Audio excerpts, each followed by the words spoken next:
Hello বন্ধুগণ and বান্ধবীগণ, সব সময় ঘরের খাওন দাওন খাইলে হইবে বলুন? একটু বাইরের রেস্টুরেন্টগুলোকে চালাতে হবে না?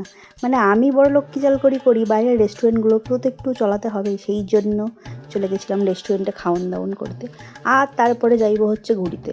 তো চলেন আপনাদেরকেও দেখিয়ে নিয়ে আসি, আপনাদের পূর্বপুরুষদের সঙ্গে পরিচয় করাইয়া নিয়ে আসি। রাস্তায় দেখতে পাবেন কত আমাকেও পূর্বপুরুষরা কেমনে ঘুরে বেড়াইতেছে। তো আপনাদের আজকে ঘোরাবো গোয়ার খুব সুন্দর দুইটি জায়গা। এত সুন্দর সুন্দর রাস্তা, দেখতে দেখতে চলুন। আমার মনোমুগ্ধকর পরিবেশ লেগেছে, আপনাকেও মনোমুগ্ধকর পরিবেশ লাগাবে। এই দেখেন কেমন বসে আছে, ভাবন যায় আমরাও এককালে নাকি এইরমভাবে বসে থাকতাম। লেজ খান দেখছেন কোথায় কে জানে, এই লেজ খান গুটায় গেছে আমাকেও। যাই হোক, কিছু কিছু পোলাপানকেও এখনও এরম লেজ আছে, মানে লেজ কাটা হনুমান যাগো আমরা বলি। কেমনে গাছে ঝুলতেছে, আর তারাও মনে আমারে চিনতে পারছে, এর জন্যই বসে আছে। তো এই দেখুন কেমন ছোট ছোট ঝর্ণা, আর চারিপাশে এত সুন্দর যে কি বলবো, আমি তো দেখে একদম মুগ্ধ। ওপর থেকে কি সুন্দর ঝর্ণার জল পড়িতেছে। কাশ এই ঝর্ণার জলগুলো পড়ে পড়ে কিছু মানুষ এগো মন ধুইয়া সাফ হইয়া যাইত। যাই হোক, এত সুন্দর ঝর্ণা দেখছি। আর এই দেখেন হ্যাগো হ্যাগো আমাদের পিছন ছাড়তেছে না, আমরা যেইখানে যাইব এরা এইখানে যাইব, কারণ কি চিনতে পারছে আমাকে, বুঝছেন? তাই দেখেন গাড়ির সামনে বসে আছে, যদি কিছু খাওন দাওন দিই। কিন্তু দুঃখের বিষয় হলো আমরা এত বমি করি যে আমাদের কাছে কোনো খাওন দাওয়ান নেই। তো আমার মেয়েকে নিয়ে একটুবার নিয়ে চলে এসেছি সুন্দর সুন্দর ঝর্ণা দেখিতে।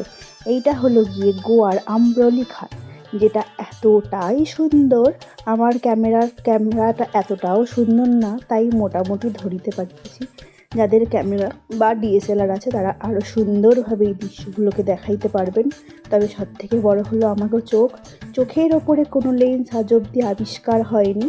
ওপরে উঠে গেছি আমি, আর এই পরে দেখুন ভিউটা জাস্ট বাও। এই দিকে দেখি ছোট ছোট কাঁকড়া, কাশ একটা কড়াই থাকতো, এগো তুই লাইন ভাজ্যা ভাজ্যা খেয়ে নিতাম। অনেক দূর, তাই রান্না করার কোনো প্ল্যান ছিল না। আর এই দিকে দেখুন আম্রলি ঘাটের এটা হচ্ছে মেন ঝর্ণা।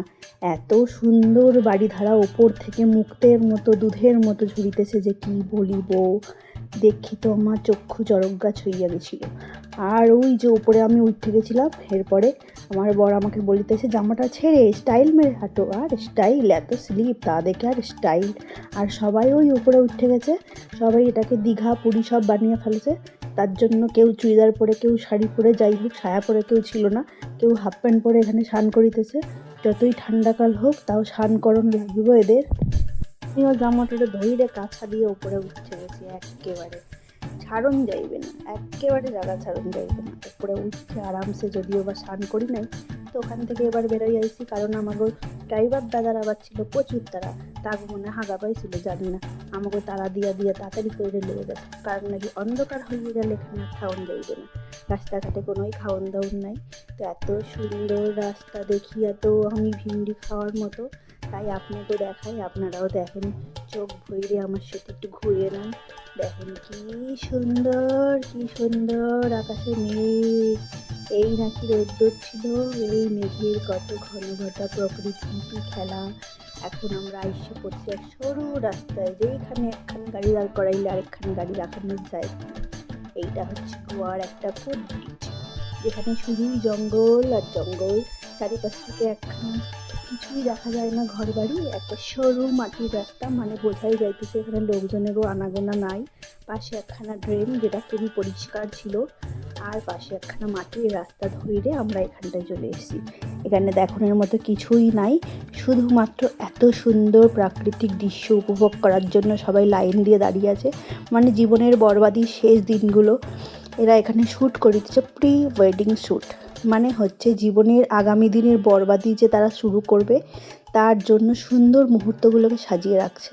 নিচে একটা ছোট্ট মতো নদী বইতেছে, ওই দেখেন শুয়ে পড়ছে ব্রিজের ওপরে। কি আর কমু, এত খিদা পাইছিল, ভাবতেছিলাম পাশে যদি একটা ডাব পড়তো, বাট এত নারকেল গাছ থাকা সত্ত্বেও আমি ডাবের দেখুন পাই নাই। কটা সুপারি দেখছি ছোটো ছোটো, আর আমি খাইয়ে দাই এত মোটা হইয়া গেছি, তাই আমাকে দেখবেন না, ইগনোর করিবেন। যাই হোক, এত সুন্দর প্রকৃতি দেখতে দেখতে উপভোগ করতে করতে আমার মাইয়ে তার খাওন দাওয়ান নাই, শুধুই বমি করিতেছে, আর আমাদেরও ঘরণ হইয়া গেছে সারাদিনের নামে।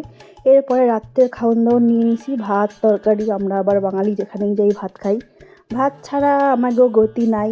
তো তো চিকেন ডাল ভাত সবই নিয়ে নিয়েছি। এরপরে খাওয়ান দাওয়ান করে যাই, টাটা বাই।